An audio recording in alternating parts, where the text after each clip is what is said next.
আজকে আপনাদের সাথে শেয়ার করব ভীষণ মজার খুব সহজে কিভাবে বাসায় আমরা সিদ্ধ ডিম দিয়ে মেয়োনেজ তৈরি করে নিব। তো আগে কেন আমার জানা ছিল না সিদ্ধ ডিম দিয়ে এতটা মজার মেয়োনেজ তৈরি করা যায়। আমি কাঁচা ডিমের মেয়োনেজ খেতাম না, একবার বাসায় তৈরি করে তো আমি গন্ধে খেতেই পারি নাই। আর কাঁচা ডিম খাওয়া তো স্বাস্থ্যের জন্য ক্ষতিকর, অনেকে কাঁচা ডিম খেতেও পারে না। আসসালামু আলাইকুম, আশা করি আল্লাহর রহমতে সবাই ভালো আছেন। যেহেতু সিদ্ধ ডিম দিয়ে মেয়োনেজ তৈরি করব, এখানে আমি 2টা ডিম সিদ্ধ করে চিলে নিয়েছি। তা আমি হ্যান্ড ব্লেন্ডার দিয়ে ব্লেন্ডার করব, এই জন্য আমি বাটিতে নিয়ে নিয়েছি ডিম। 1/2 কাপ পানি নিয়ে 2 ভাগ পানি দিয়েছি, 1 ভাগ পানি রেখে দিয়েছি। দিয়ে দিয়েছি 1/2 কাপ রান্নার রেগুলার তেল, দিয়ে দিয়েছি 1 চা চামচ চিনি, দিয়ে দিব স্বাদ মতো লবণ, দিয়ে দিব কালো গোলমরিচ গুঁড়া। এখানে চাইলে আপনারা সাদা গোলমরিচ গুঁড়াও দিতে পারেন। দিয়েছি 2 চা চামচ গুঁড়ো দুধ।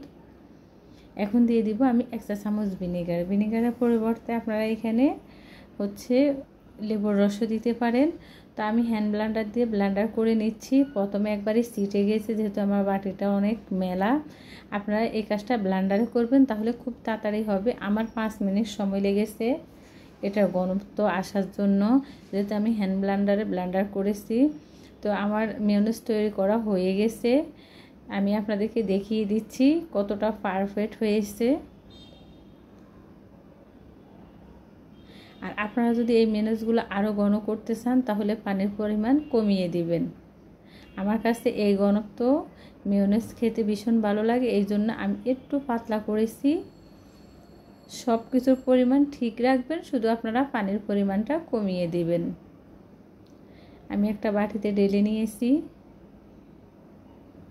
ভীষণ মজা এই মেয়োনেজগুলো খেতে সিদ্ধ ডিমের।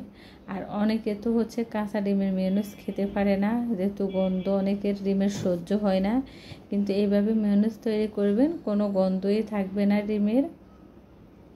তা আমার মেয়োনেজ তৈরি করা হয়ে গেছে। আপনাদের ভালো লেগে থাকলে প্লিজ আমার চ্যানেলটি সাবস্ক্রাইব করবেন, লাইক দিবেন, শেয়ার করবেন।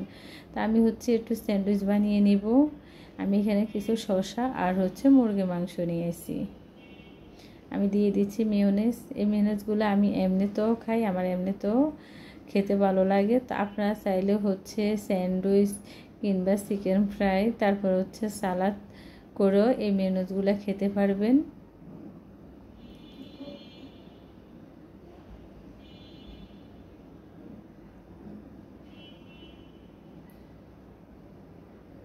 আমার এই রেসিপি ভালো লাগে থাকলে প্লিজ আমার চ্যানেলটি সাবস্ক্রাইব করবেন। আর যারা আমার চ্যানেলে নতুন, তারা প্লিজ সাবস্ক্রাইব করবেন। তো সবাই ভালো থাকবেন। আল্লাহ হাফেজ।